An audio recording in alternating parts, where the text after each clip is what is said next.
hermanos que están en los distintos lugares a donde pueda llegar esta clase el día de hoy. Siempre es importante comenzar recordándoles que por favor al finalizar, o mejor dicho, antes de finalizar es preferible le den like al video y por supuesto le den la campanita de notificaciones. Eso le va a permitir a usted saber cada vez que subamos una clase nueva. En este momento hoy comenzamos un poquito tarde y se aproximan las próximas semanas en donde creo que nos va a tocar creo que 3 semanas más, porque entraríamos ya en lo que sería descansar por lo que resta del año. Así que estas 3 clases restantes vamos a tratar de ser puntuales en el tiempo, vamos a tratar de hacer un esfuerzo en la asistencia y estaríamos regresando aproximadamente a mediados del mes de enero. Es decir, finalizaríamos principio del mes de diciembre, creo que la primera semana de diciembre debe ser la última clase, y comenzamos a partir de la tercera semana del mes de enero.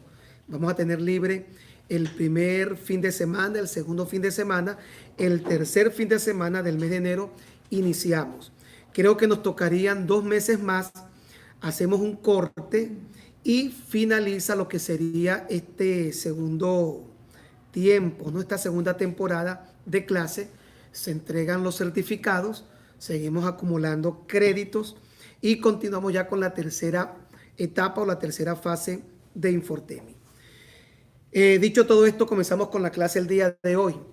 Estamos ahorita tratando de entender cuál es la responsabilidad inherente que tiene la iglesia para contribuir con la transformación de una persona. Hemos analizado en todo esto lo que es la renovación del entendimiento.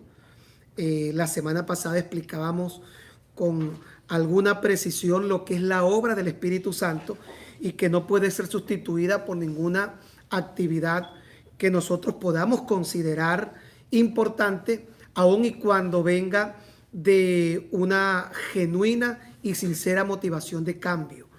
Si el Señor no edifica la casa, en vano trabajan los que la edifican. Si Dios no guarda la ciudad, en vano vela la guardia. De ahí una frase que usamos, solamente la voy a mencionar: todo esfuerzo humano por tratar de ser santo no es otra cosa que carnalidad.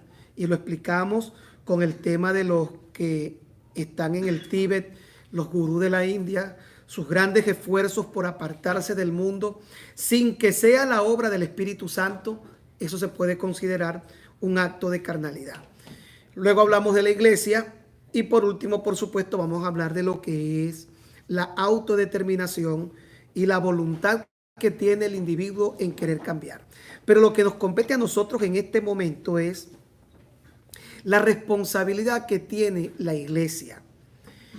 Y la cita bíblica que ha sido para nosotros importante es la que se encuentra en el libro de Juan, capítulo 11, versículo 44. Habla de Lázaro. Y diciendo esto, el que había muerto salió atadas las manos, preste atención, atadas las manos y los pies con vendas y el rostro envuelto en un sudario. Jesús le dijo: desatadle y dejadle ir. Es decir, que el nuevo nacimiento, aun y cuando es la obra del Espíritu Santo, no es único y absoluto que pueda proveer transformación o cambio en la vida de una persona. Una vez que alguien ha nacido de nuevo y ya pasa a ser templo y morada del Espíritu Santo, la iglesia interviene en este proceso transformador. Y a pesar de que podemos reconocer que la obra de Dios está reflejada en el capítulo 11 del Evangelio de Juan, cuando Jesús hace que Lázaro venga a la vida, no es la única. Lázaro viene a la vida, pero la Biblia dice que esa nueva creación de Dios en esta en este resucitamiento, y vean la aclaración que estoy haciendo, no es lo mismo resurrección y resucitamiento o resucitar, ¿ok? Jesús resucitó, es muy diferente y no voy a dedicar tiempo a esto porque nos iríamos por otro camino. Pero cuando se da el milagro de Lázaro y él viene a la vida, las palabras de Jesús al decir resucitarle y dejarle ir son una instrucción directa para la iglesia. La iglesia tiene que desatar las personas que Dios trae a la vida. Ellos no pueden sino solamente aceptar a Cristo, nacer de nuevo, y es responsabilidad de la iglesia desatar a la persona. Ahora, ¿desatarle en qué ámbito? Hay 3 características que en este momento comienzan a influir en la persona que nace de nuevo. Una, está atados de mano. 2, está atados sus pies. Y número 3, el rostro envuelto en un sudario. ¿Para qué son los pies? Pregunto. Es decir, que una persona que está atada de pies está impedida a avanzar. La iglesia tiene que proveer todos los recursos para que una persona pueda crecer, pueda avanzar. Número 2, dice que también tenía las manos atadas. ¿Para qué nosotros usamos las manos? Para trabajar, para hacer. Es decir, que una persona, aun y cuando nace de nuevo, no solamente está imposibilitada de avanzar, también está imposibilitada de comenzar a hacer. Y finalmente dice que el rostro envuelto en un sudario. Si usted se da cuenta, el rostro envuelto en un sudario quiere decir que esta parte superior de la cara estaba completamente privada de visión. La iglesia debe desatar los pies para que la persona pueda avanzar. Debe desatar las manos para que la persona pueda actuar, pueda hacer. Pero debe también desatar el rostro para que la persona tenga visión. Son 3 de las características que tiene que la iglesia identificar en su participación para que alguien pueda tener una vida y desempeñar la vida que a Dios le agrada. La iglesia tiene que desatarle, y el desatar quiere decir que tiene que contribuir en el avance de la persona, tiene que contribuir en la acción de la persona y tiene que contribuir en la visión de la persona. Lamentablemente la iglesia entiende que cuando alguien nace de nuevo ya es la determinación del individuo y la obra del Espíritu Santo, y no. Debe la iglesia necesaria y obligatoriamente entender cuál es su rol. Y el rol de la iglesia es ayudar a un creyente a crecer, a avanzar, a ir más allá de donde pueda. Si un creyente nace de nuevo y la iglesia no logra desatarles, estamos hablando de creyentes con un corazón dispuesto para Dios, estamos hablando de personas que han nacido de nuevo, pero que lamentablemente no van a poder avanzar en la fe. No van a poder actuar, y a lo mejor lo van a hacer, pero imagínense a alguien tratando de hacer lo que le corresponde atado. Va a encontrar entonces personas frustradas que han nacido de nuevo, están en nuestras iglesias, pero están frustradas. Porque por más que intenten avanzar, imagínense a alguien que intenta caminar y que los pies estén atados. Imagínense a alguien que intente actuar.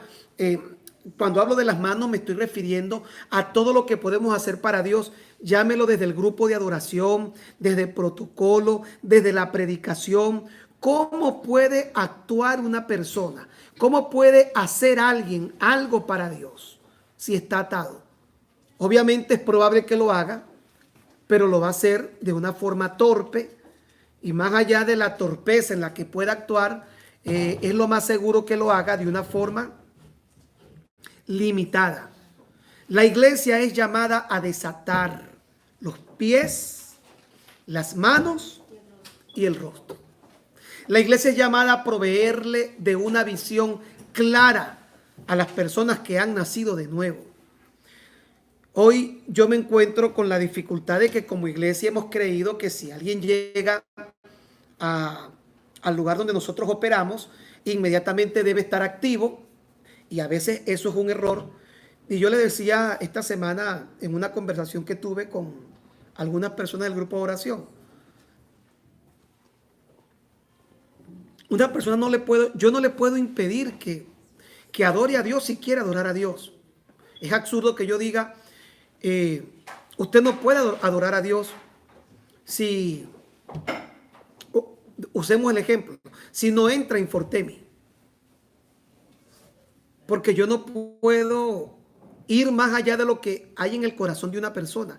Ahora, esa persona que desea adorar a Dios, si tiene las manos atadas, ¿cómo lo va a hacer de forma eficiente y efectiva para Dios si no está capacitada porque todavía está atada?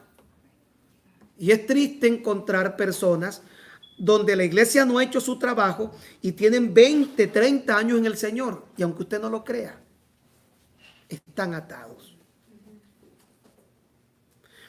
Y la responsabilidad de la iglesia es desatarle.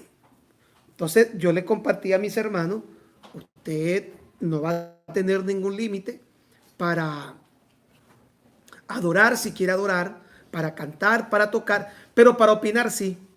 Porque su opinión siempre va a estar sesgada, ¿me entiende? Cuando le quiero decir que aquel hombre salió, gloria a Dios que salió con vida, después de estar muerto. Así vive una persona sin Dios y sin esperanza, muertos en sus delitos y pecados. Pero al llegar a Cristo no tienen visión, porque todo lo que conocen es el mundo en el que han vivido y su visión espiritual está privada. No tienen capacidad de actuar, y si lo hacen, lo van a hacer con torpeza y con limitantes, y no pueden avanzar. Imagínense a alguien que trate de avanzar con los pies atados. Imagínense que la iglesia no haga su trabajo y la persona quiere avanzar. ¿Cómo va a avanzar? Hay un ejemplo bien interesante que pudiéramos poner a manera de sketch o de teatro. Pero visualícelo a alguien tratando de avanzar con los pies atados. Lo que va a hacer es brincar, tropezar, caerse. Y eso es lo que le ha pasado a mucha gente que ha llegado a nuestras iglesias. Se han caído, han tropezado. Y nosotros como iglesia hemos faltado porque pensamos que el que una persona acepte a Cristo y demuestre frutos dignos de arrepentimiento, que ha nacido de nuevo, nosotros hemos creído que allí terminó todo. Y no ha terminado todo. Apenas está comenzando. Y es donde la iglesia necesita intervenir para ayudar a que este creyente avance, haga y vea. Por favor, copie eso. Al ser desatado y Jesús darle esta instrucción a los que estaban allí, lo que está haciendo es que ellos puedan avanzar, puedan actuar o hacer y puedan ver. Cuando un creyente pasa mucho tiempo en una iglesia y no ha sido desatado, en vez de convertirse en una bendición, se convierte en un problema. Se convierte en un problema porque al no avanzar de forma correcta, va a impedir que los que pueden avanzar se tengan que detener. Les va a impedir que ellos también lo hagan, porque ellos tienen que detener el avance para esperar a este. Tienen que dejar de hacer cosas importantes para ayudarlos cada vez que tropiece. Es una persona que cuando quiera hacer algo lo va a hacer con torpeza. Es una persona que nunca va a saber cuál es su dirección ni cuál es su norte, porque no puede ver con claridad. Este tipo de individuos a quien la iglesia no logra desatar, y a veces tenemos un gran problema, las iglesias con una visión clara en todo esto, porque cuando alguien viene de otro lugar, de otra ciudad, de otro país, y resulta ser que se congregó en un sitio, en donde nunca fue desatado, nació de nuevo, pero luego vienen a nuestras iglesias. ¿Sabe cómo vienen, verdad? Con vicios, con mañas, porque ellos creen que esa forma de vida, 30 años, 40 años atados, actuando torpemente, es la manera correcta. Y cuando tú quieres ahora desatarlo, es un problema. Porque ellos consideran que no, que ellos han avanzado, aunque poquito, pero han avanzado y están bien. Lo que han hecho, lo han hecho mal, pero están bien. Y no saben hacia dónde van, pero está bien. Y cuando tú tratas de quitarle a alguien que tiene mucho tiempo atado, tú tratas de quitarle a alguien algo que se ha convertido en un hábito, mire, eso es un problema. Por eso, a veces, lo mejor que puede ocurrir con una persona que desea iniciar una obra, ¿usted sabe cuál es? Empezar con gente nueva. Porque tú vas a tener siempre el riesgo de encontrarte con gente que no va a avanzar y que están acostumbrados a ir brincando y a ir cayéndose por el camino. Gente que no sabe hacer las cosas, pero están acostumbrados a hacerla de esa manera y tú no encuentras cómo poder resolver. Gente que no tienen visión y por más que tú le explicas, ellos nunca van a asumir con claridad lo que deben asumir porque carecen de una visión clara y específica. Entonces, aquí nos encontramos una iglesia que ha sido deficiente. Yo digo que deficiente, ineficiente, al no ayudar a los creyentes, al no desatarlo, para que ellos puedan ir en el servicio de la obra de Dios. Esto es como la historia del Gadareno. Dice que Jesús, luego que le echa fuera a los demonios, la gente que estaba en Gadara, cerca de la ciudad, lo encontró sentado, vestido y en su juicio cabal. Pero estando sentado, vestido y en su juicio cabal, le produjo temor a los que vivían en aquella región. ¿Sabe por qué? Porque las personas tienden a somatizar algo malo cuando ya es parte de su vida por mucho tiempo. Cuando tú te conviertes a Cristo y nunca lograste entrar en esta revelación de que tienes que ser liberado. Cristo te hizo libre del pecado. Cristo te dio el nuevo nacimiento, pero hay hábitos, conductas. Y cuando tú llegas a Cristo y has pasado 30, 40 años, 20 años, 10 años, pensando que esa es la forma de vida correcta del cristiano, pensando que tener las manos amarradas y agarrar las cosas y romperlas está bien, pensar que puedes avanzar pegando brinco o pensar que puedes avanzar sin saber a dónde vas, es un problema para la iglesia. Ahora tratar de desatar lo que tuvo que haberse desatado, ¿cuándo? En el momento en el que la persona creyó. Ahora tenemos ese problema. ¿Cómo la iglesia desata a alguien? Y estamos hablando porque recuerden que decíamos que lo que le compete a la iglesia es instrucción, integración, supervisión. ¿Cómo la iglesia desata a alguien? Instrucción, integración, supervisión.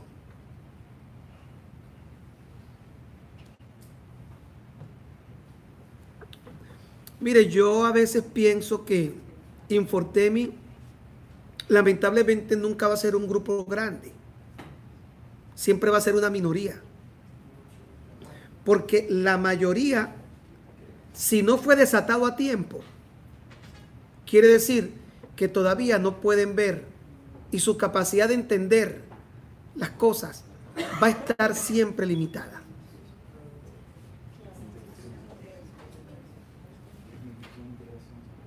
Instrucción, integración, supervisión. El creyente, para poder ser desatado en la iglesia, la iglesia debe utilizar 3 herramientas de liberación. Usted diría, bueno, la herramienta de liberación, según lo que toda la vida nos han dicho, es agarrar a la gente, tapujarle la boca de aceite ungido, empezarle a reprender al diablo y al demonio. No, eso no produce liberación. Entra lo que es la instrucción. Y la instrucción no es la enseñanza. Y tenemos que aprender a separar entre enseñanza e instrucción. La enseñanza es lo que tú oyes en una predicación un día domingo y te impactó, trajo a tu vida alguna bendición. Eso es enseñanza, pero la enseñanza no produce liberación. La enseñanza apenas puede traer iluminación. La predicación te puede iluminar en un momento específico. Y si eres ministrado, esa ministración puede darte fuerza, lo que la gente llama, no, yo sentí algo. Lo que te está dando es una fortaleza porque Dios obró en tu área emocional y tú lloraste y tienes ahora fuerza para seguir adelante. Pero si no hay instrucción, estás perdido en el camino. ¿Qué es instrucción? La instrucción fue la herramienta más poderosa que Dios le dio al pueblo de Israel. La herramienta más poderosa que logró hacer que nosotros tuviéramos hoy en día la Biblia. Porque recuerden que al principio no existía Torá, ni existía Tanaj, existía lo que ellos llamaban la ley oral. ¿Qué era la ley oral? Lo que había pasado de generación en generación. La instrucción. Lo que ha pasado de generación en generación, lo que dice Gaby, pero es la instrucción. Lo que encontramos en el libro de Deuteronomio, capítulo 6. El capítulo 6, versículo 6. Mire lo que es la instrucción. 6:6 de Deuteronomio. Dice, recuerda siempre estos mandamientos que te doy hoy. Enséñaselos a tus hijos y háblales sobre ellos cuando estés en tu casa, cuando camines, cuando te acuestes, cuando te levantes. Escríbelo y átalos a tu brazo como un recordatorio y llévalo como una cinta en tu frente. Escríbelo en las puertas de tu casa y a la entrada de las ciudades. ¿Ve lo que es instrucción? ¿Cuál es la diferencia entre instrucción y enseñanza? Usted se da cuenta por qué es tan importante Infortemi. ¿Por qué una persona que no forma parte de un sistema instructivo sistemático le va a ser difícil no solamente ser desatado o desatada, le va a ser difícil el crecimiento en la vida cristiana? Yo pienso que pasa muchas veces que la persona cristiana que tiene mucho tiempo con el Señor, este tipo de clases la ve como que ya lo sabe, entonces lo ven como repetitivo. Si no entienden que ahí es donde está el secreto. Porque ese es como el beisbolista, o sea, las prácticas siempre van a ser lo mismo, siempre van a pichar, siempre van a batear, siempre van a lanzar, pero tienes que hacerlo para llegar a ser el mejor, como todo. A veces decimos, Roger, expresiones como esta: ya yo eso me lo sé, ya yo eso lo he leído. Pero él se cuenta que la instrucción tenía una vigencia no solamente tan grande para el pueblo de Israel, que el capítulo 3 de Filipenses, Pablo dice: por lo demás, hermanos míos, a mí no me es molesto repetiros las mismas cosas, y para vosotros es seguro. Ya yo eso me lo sé. Lo único que te va a ayudar a comenzar a encontrarte con liberación no es que alguien te ponga las manos y tú te caigas y dure tu emoción 3 semanas, un mes, porque la vida cristiana va más allá de eso, de un momento almático, emocional. Esta semana que yo estuve dando clase, esta semana me tocaba clase a los pastores del concilio. Y algo que yo he estado discutiendo mucho y se lo he compartido a ustedes, y él estaba precisamente transmitiendo esta información a los pastores, tenía que ver con el efecto placebo, que es una realidad. La sugestión y la autosugestión es una realidad. Y también lo que se llama la euforia colectiva.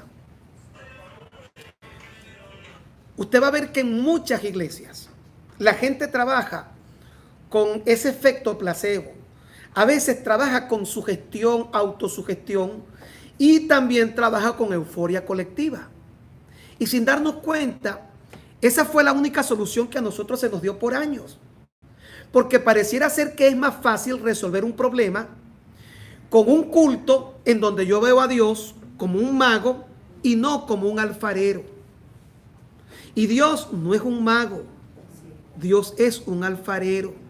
Y aunque nos moleste y nos cueste entender esto, la única forma en la que Dios trabaja en un ser humano es a través de procesos. No hay otra forma. Yo sé que muchos quisieran que Dios fuera como un personaje que tiene un sombrero de copa, se lo saca, tiene un conejo y una varita y toca a la gente. Y eso pareciera ser lo mejor para mucha gente. En estos días hablaba con una muchacha que tenía un problema personal. Ella me decía, pastor, me está costando un mundo superar esta situación. Me está costando un mundo. A veces me paro un día y siento que estoy bien, pero paso una semana y vuelvo otra vez y decaigo y entro en depresión. Ella tiene una situación sentimental con la que está luchando, una relación que le hizo daño. Y yo le dije, vas por buen camino, porque esa es la forma en la que Dios trabaja.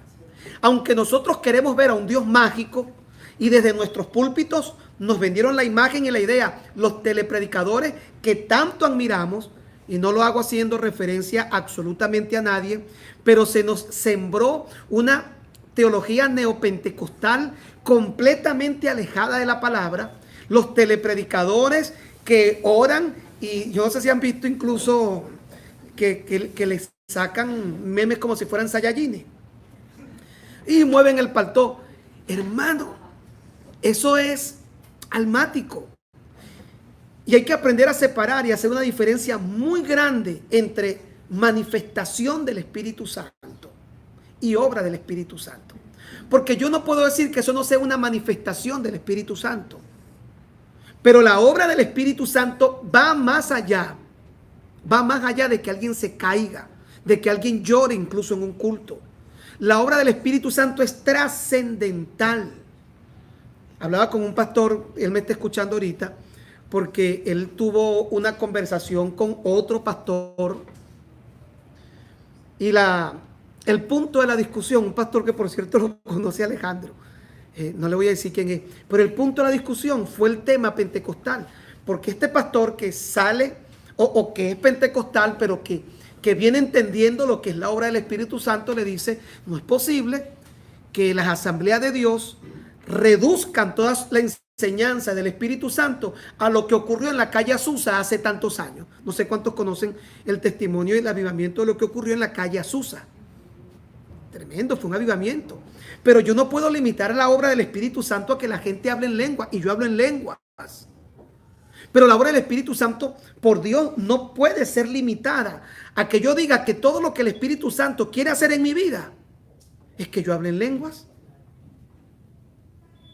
Porque cuando una persona habla en lengua pero no ha sido liberada, usted entonces va a tener respuesta, porque hay personas que a pesar de que hablan en lengua, le pegan a sus mujeres, son estafadores, son mentirosos, tienen mal testimonio, pero hablan en lenguas. Y yo no estoy diciendo que las lenguas no sean de Dios. Estoy diciendo de no tener una visión clara, no haber sido desatado para entender la revelación de lo que es la obra del Espíritu Santo.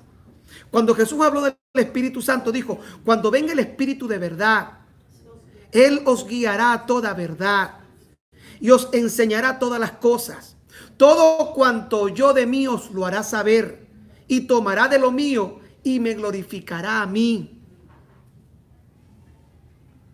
Es simplista el que un creyente crea que la obra del Espíritu Santo termina con una manifestación. Que no quiero decir que no sea buena, pero una cosa es una manifestación del Espíritu y otra cosa es la obra del Espíritu.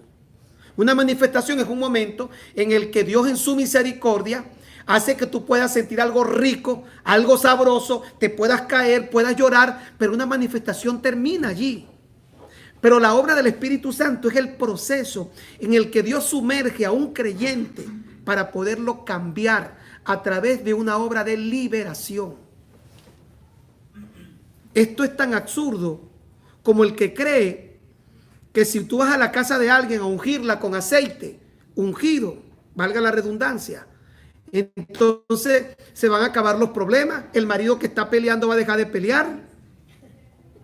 Los hijos rebeldes van a dejar de ser rebeldes. Es tan absurdo como eso. ¿Usted quiere un hogar, quiere ver un hogar liberado? Un hogar en donde el padre de la casa, la cabeza del hogar, enseña la palabra, respeta a su mujer como lo dice Pedro, no exaspera a ir a sus hijos, los hijos cumplen lo que dice Efesios, y ahí usted no necesita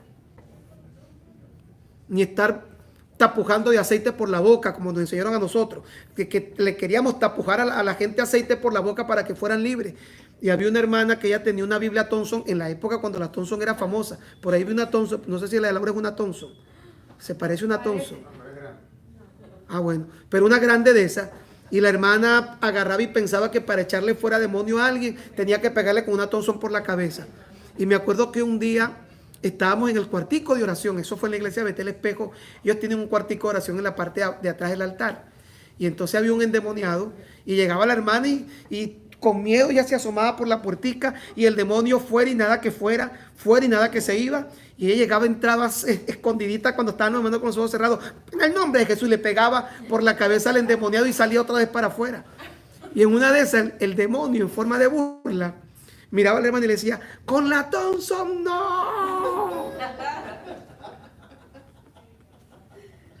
¿Quién dice que un demonio se va porque tú le pegues con una? Y el demonio en burla le decía a la mujer que no le pegara con la Thompson. Pero nos metieron en la cabeza algo, hermano, que ha sido tan dañino, que está contrario a las enseñanzas bíblicas. Dios no es un mago. Dios es un alfarero. ¿Cuál es la diferencia entre un mago y un alfarero? El alfarero va moldeando. El alfarero que describe el libro de Jeremías trabaja sobre la rueda y la rueda da vuelta y él le está dando forma. Y si se rompe, él vuelve a empezar y le sigue dando forma. Ese es el alfarero. ¿Y el mago? No, ¿A cuántos les gustaría que todo se resolviera así? Ahora, los que tienen años en el Señor han experimentado la frustración. Los que tienen años en el Señor, de haber estado en un culto donde tú te has caído y has dicho, ahora sí es verdad y el Señor me tocó. Y eso te dura 3 semanas, máximo un mes, porque al mes sigues teniendo el mismo problema, porque no se resuelve de esa manera. ¿Qué es el efecto placebo? Usted sabe que hay medicamentos que se llaman placebos. ¿Tú sabes lo que es placebo, verdad, Sergia? ¿Qué es placebo? Se lo puedo definir con un ejemplo. Sí. Cercano que tuve. Esta señora tenía muchos problemas de depresión y ansiedad, nerviosismo y todo ese tema. Y el doctor ya se había medicamentado muchísimo y él empezó a darle, en vez de ese medicamento, unas pastillitas que eran azúcar. Pero ella nunca se enteró. Pero le dijo que el medicamento de este era mucho mejor, más avanzado, etc. Y esta mujer ha empezado a mejorar de una manera increíble. Y él había quitado el medicamento, le estaba dándole unas pastillitas con azúcar, cosas de estas. Y fue todo, es mental.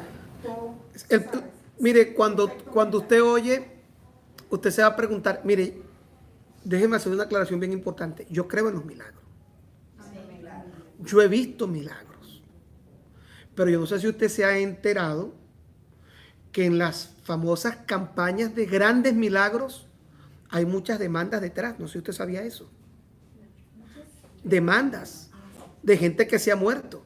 Gente que en el momento le oran un milagro, sanidad, la persona se va y 3 semanas, un mes más tarde la persona se muere.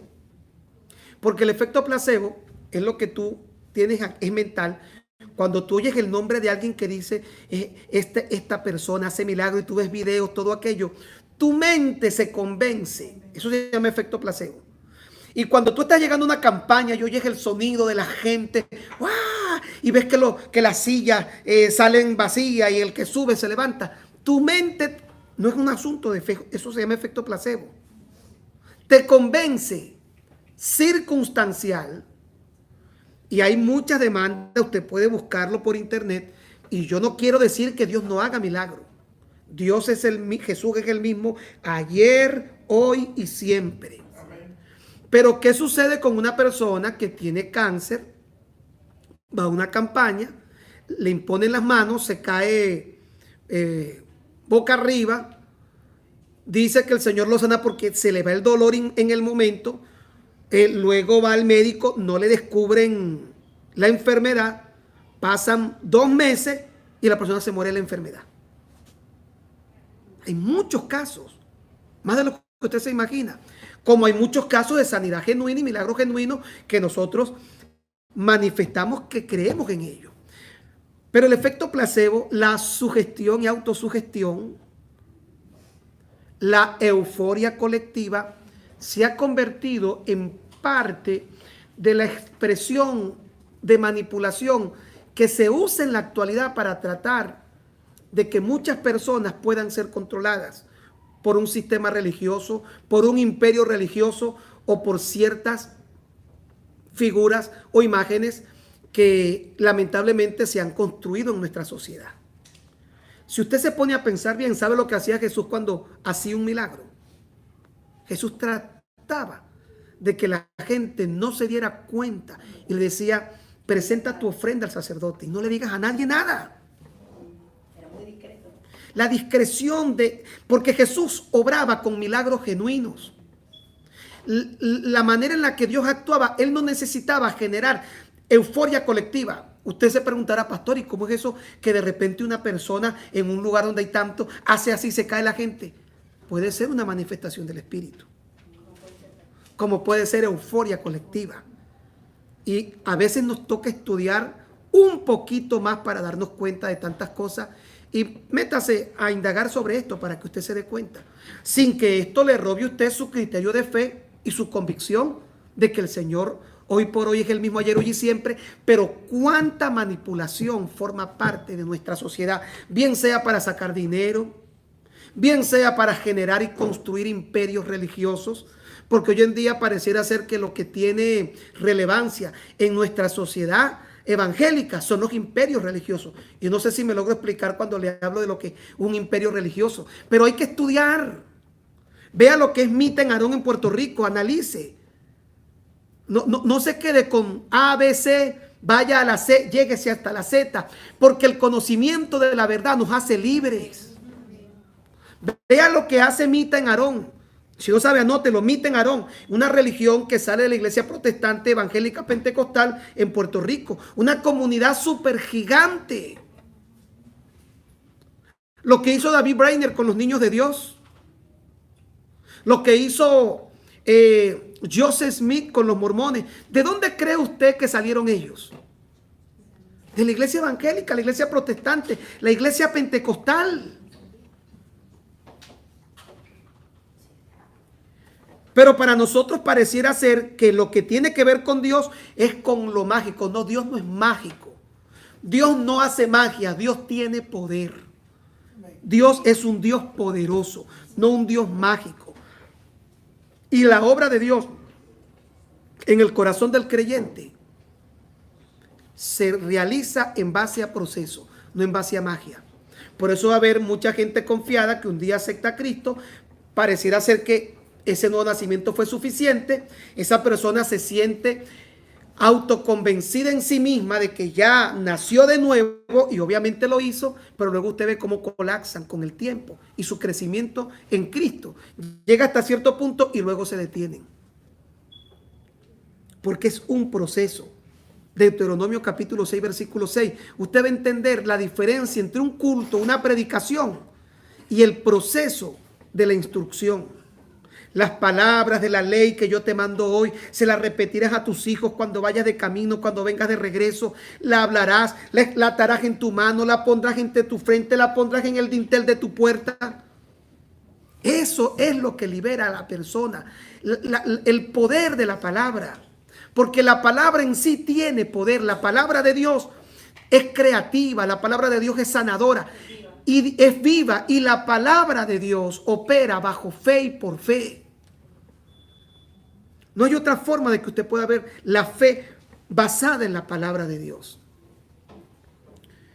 Entonces mire el ejemplo que hemos venido teniendo y que dimos la semana pasada, el caso de Deuteronomio capítulo 17, verso 18. ¿Qué fue lo que leímos? Lo que Dios le dice a Israel: cuando vayas a tener un rey y lo vayas a poner sobre ti, van a haber ciertas normativas que tienes que cuidar. Una, el rey que ponga sobre ti tiene que ser de tus hermanos.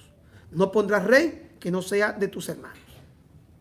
Luego le dice: entonces este rey tomará una copia del libro de la ley, lo leímos la semana pasada, de este libro, de esta parte específica, y se lo amarrará en la mano derecha. Oiga esto: todos los días, antes de sentarse a juzgar, todos los días, antes de sentarse a juzgar desde su trono, debe tomar aquella copia de la ley y leerlo. Todos los días.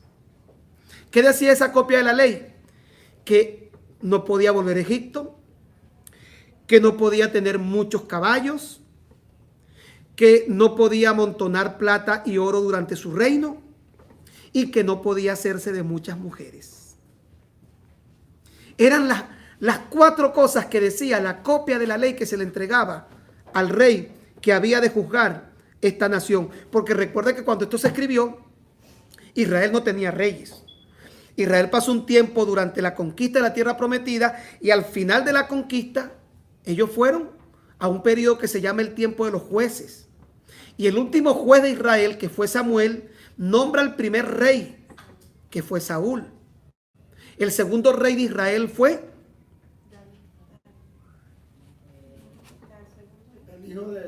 el hijo de Saúl, Isboset.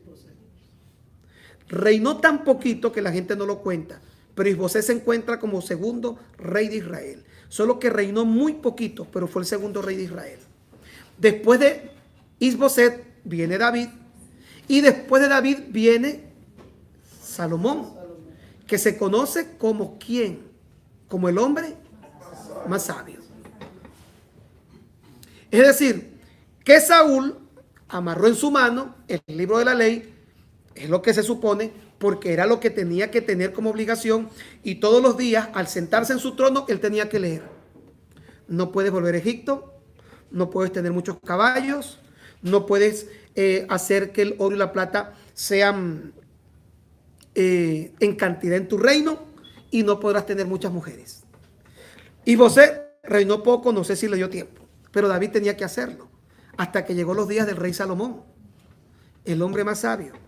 Y cuando usted lee la Biblia en Primera de Reyes capítulo 10 verso 26 y el texto paralelo que se encuentra en Crónica, se va a asombrar de algo. ¿Sabe cuál fue la infracción que llevó a Salomón a apartarse de Dios? Primero, fue a comprar caballos a Egipto. Si lo que estaba escrito en su mano era que no podía volver por ese camino, así es literalmente que dice la palabra: no volverás a Egipto porque no podrás volver por ese camino, ni tampoco tendrás muchos caballos. Pues Salomón fue a Egipto a comprar caballos. Dice que la plata durante el tiempo de Salomón se encontraba en el reino como piedra, y tuvo 1000 mujeres. Pareciera ser que él hizo exactamente lo que estaba diciendo, como que decía: dice esto, yo voy a hacer esto otro. Porque las 4 cosas que era la ley normativa que tenía que tener el rey fueron las únicas 4 que él hizo. Y la cuarta fue la que apartó su corazón de Dios en las muchas mujeres. Yo hipotéticamente, o mejor dicho, yo especulando aquí, pienso que lo que ocurrió fue que Salomón al principio, cuando comenzó a reinar, dice que Dios lo amó, que Dios le dio permiso de construir un templo, Dios estuvo con él, Dios lo enriqueció, lo llenó de sabiduría, y Salomón se mantuvo en la instrucción de Dios. Leía y decía: no hay que ir para Egipto, no hay que tener muchos caballos, no me puedo llenar de oro y plata y tampoco puedo tener muchas mujeres. Un día Salomón dijo, ay, otra vez leer lo mismo, estoy especulando. Otra vez lo mismo, ay, yo me sé eso. Y al siguiente día, ay, ya yo me sé eso. Llegó un punto en el que ya tenía un mes, 2 meses, 1 año.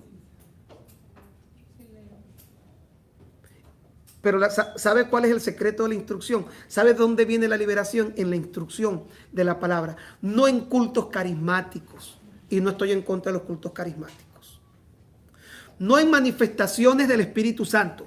Repito, hay que diferenciar manifestación del Espíritu Santo, obra del Espíritu Santo. Yo amo las manifestaciones del Espíritu Santo. Pero yo lo que quiero que en mí se haga la obra del Espíritu Santo. Que es el fruto. Que de paso fue un choque esta semana porque los pastores se cayeron como condoritos porque cuando estamos hablando y tocamos el punto de la obra, el fruto del Espíritu Santo, ellos dicen, bueno, sí, porque el fruto del Espíritu Santo es amor, gozo, paz. No, hermano, eso es mentira. ¿Cómo que no? Vamos a buscar información. Cuando usted lee Gálatas 5:22, más el fruto del Espíritu, se va a dar cuenta que en su Biblia, normalmente si es Reina Valera 1960, Espíritu aparece en mayúscula. Búscalo y verá. Ahora le dejo tarea para la casa. Busque un interlineal griego o un diccionario en griego y se va a dar cuenta que en el original Espíritu no aparece en mayúscula, en minúscula. Porque el Espíritu Santo no tiene fruto. Él es amor, gozo, paz, paciencia. ¿Sabe quién debe dar fruto? El espíritu renacido del hombre. Ahí está hablando del espíritu humano. Cuando nace de nuevo, un espíritu renacido debe dar fruto. No el Espíritu Santo. El Espíritu Santo no tiene necesidad de dar fruto. Él es el Espíritu Santo. El Espíritu Santo no contiene, es amor, gozo, paz, paciencia. Entonces, por eso usted va a encontrar que nuestra enseñanza, por supuesto, se vio limitada a Reina Valera 1960. Y los pastores leían, se ponían lentes, buscaron información y ellos estaban, pero no es el fruto del Espíritu Santo. Es el fruto del espíritu humano, el espíritu renacido del hombre. Mi espíritu humano, cuando nace de nuevo, tiene que dar amor, gozo, paz, paciencia, fe. No, el Espíritu Santo no tiene que darlo, Él es. ¿Sí me estoy explicando? Por eso es que estudiar la Biblia es una labor hermosa, pero realmente es de estudiarla. Por eso hago la separación, manifestación del Espíritu. Es rico, es sensacional, es sabroso. Pero una manifestación del Espíritu queda en el culto. Pero la obra del Espíritu Santo es lo que Jesús describió en Juan 16.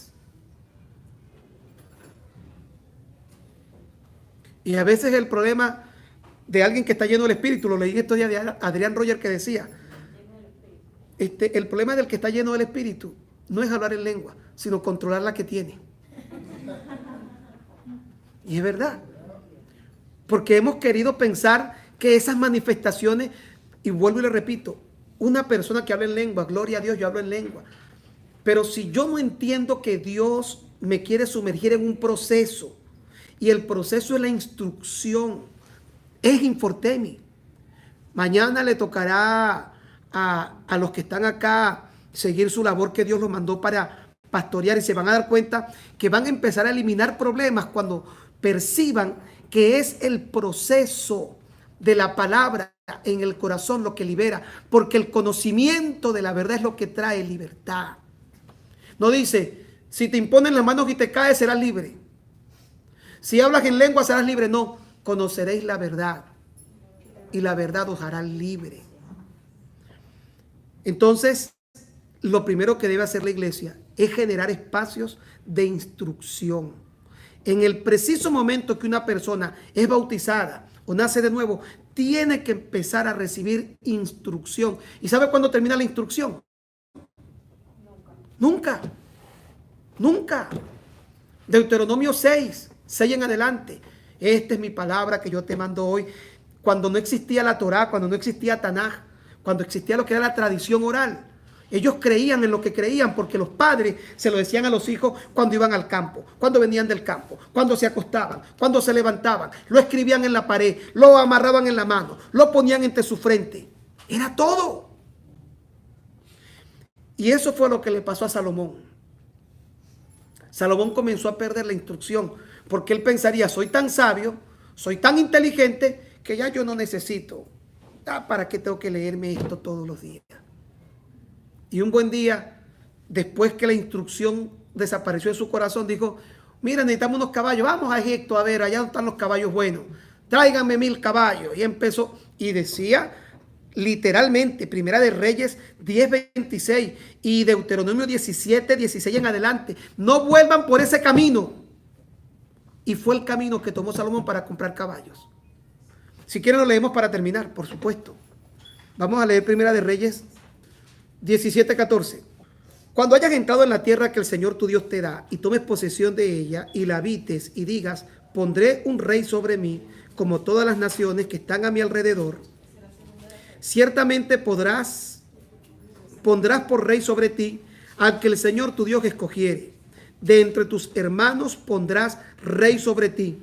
No podrás poner sobre ti a hombre extranjero que no sea tu hermano. Pero él no aumentará para sí caballos. ¿Qué le parece? Ni hará volver al pueblo a Egipto con el fin de aumentar caballos. Porque el Señor os ha dicho, no volváis nunca por este camino. Ni tomará para sí muchas mujeres, para que su corazón no se desvíe. Ni plata ni oro amontonará para sí en abundancia. Ahora ve el 18. Y cuando se siente sobre el trono de su reino, entonces escribirá para sí un libro, una copia de esta ley, del original que está al cuidado de los sacerdotes y levitas. Y lo tendrá consigo y leerá en él todos los días de su vida, para que aprenda a temer a Dios, para guardar todas las palabras de esta ley y estos estatutos, para ponerlos por obra. Ahora mire lo que dice Reyes 10:26. Reyes 10:26, Primera de Reyes 10:26. Así que Salomón reunió gran número de carros de combate y caballos. Tenía 1400 carros y 12.000 jinetes. Salomón construyó cuarteles de estacionamiento para los carros y también mantuvo algunos en Jerusalén. Señor, pero si no le había dicho Dios que no podía tener muchos caballos. Ahora, hay otro pasaje aquí que les voy a dar. Vean, lo que pasa es que aquí estamos como definiéndolos uno por uno. Primera de Reyes 11:1-3. Al rey Salomón le gustaban mucho las mujeres, especialmente las que venían de otras partes del mundo. Además de la hija de Faraón, tenía mujeres hititas y mujeres de los moabitas, amonitas, edomitas y sidonias. El Señor le había dicho al pueblo de Israel, no debes casarte con mujeres de otras naciones. El hacer esto te llevará a seguir los dioses de otras naciones. Sin embargo, Salomón se enamoró de estas mujeres. Él tuvo 700 esposas, hijas de otros jefes de estado, y 300 concubinas. Ellos lo alejaron de él. Y Primera de Reyes 10:14. Cada año el rey Salomón recibía 22.000 kilos de oro, sin contar los impuestos cobrados a los pasajeros y a las ganancias de los comerciantes, a todos los reyes árabes y a los gobernadores de las provincias. ¿Qué le parece todo lo que hizo Salomón? Una barbaridad. Una barbaridad. Ahora, el problema no es que tuviera oro, ni que tuviera mujeres, ni que tuviera caballos o que haya ido a Egipto. El problema es que todo lo que estaba haciendo era exactamente lo que Dios le había dicho que no hiciera y que tenía que leer todos los días. Yo creo que si él un día quería tener tantas mujeres, si él hubiera leído eso, se hubiera sentido privado de hacerlo. Pero después que tú dejas de recibir instrucción, aún el conocimiento que tienes comienza a desdibujarse. Y oiga esto para terminar. decíamos la semana pasada, la palabra palabra. La palabra palabra. Sí, palabra. Se traduce del griego de dos formas. Es decir, palabra, pasa que es una palabra. La palabra palabra es una palabra. ¿Sí me entienden, no? Palabra. Se traduce de dos maneras. Logo, logos y rema. R-H-E-M-A, rema. Logo es permíteme tu Biblia. Esto es logo. Esta es la palabra escrita. Pero no es la única forma en la que la Biblia traduce palabras. Logo es esto cuando usted tiene en su iPad, en su teléfono, en su casa, en un libro, usted tiene logos. Que es la palabra escrita. Pero esta palabra, logo, no tiene poder alguno si no se convierte en la palabra cuando cobra vida, que es rema. Una cosa es cuando usted dice, Jesucristo sana, y otra cosa es cuando usted ora por un enfermo, y entendiendo que la palabra dice que Jesucristo sana, el enfermo recibe sanidad. Jesucristo sana es logo.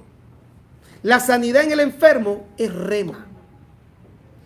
El conocimiento logo solamente puede convertirse en rema cuando hay instrucción. El gran problema que tenemos en las iglesias hoy en día es que hay mucho logo. Hay logos, locos con logo. ¿Qué quiero decir con que hay mucho logo? Hay mucha gente que se sabe la Biblia a la perfección, te citan versículos, pero con sus acciones niegan la eficacia de ella. No son coherentes. Este pueblo de labios me honra, pero que con sus hechos está lejos, su corazón está lejos de mí. Rema es cuando la palabra es en tu vida acción. Rema es cuando la palabra te está liberando. Rema es cuando hay vida en lo que dice la Biblia. Jesús es el rema. Cuando usted dice, en el principio era la palabra. ¿Ok? Ahí es logo. Pero luego cuando dice, y la palabra era Dios, rema. Cristo es la acción. Rema es la palabra cuando cobra acción, la acción. Es como decir el verbo. ¿Se acuerda que uno dice, en la oración hay tres elementos? Verbo, sujeto y predicado. Pero se dice que el verbo es la acción de la oración. Cristo fue la acción de la palabra. La palabra de Dios, porque Cristo era la palabra hecha carne. Era el rema de Dios. El gran problema que nosotros enfrentamos hoy en día con la gente que tanto problema da es que tienen mucho logo. Saben versículos bellísimos. Vea su vida. Vea su forma de actuar. Vea cómo viven. Y usted va a decir, esta persona está llena de logo. Tiene muchos versículos. Vea si hay rema. Cuando una palabra tú la oyes, tú puedes muchas veces escuchar un mensaje y tú puedes aprender lo que te está diciendo el predicador o el maestro. Pero si lo que te está diciendo el predicador produce en ti una revelación que te lleva a renunciar a algo, a renovar tu entendimiento y a cambiar de conducta, lo que te predicaron no fue un logo. Lo que esa persona te estaba dando era una palabra que iba más allá de información de versículos. Era rema. Seguimos hablando de logo y rema la próxima semana. Vamos a orar para despedir.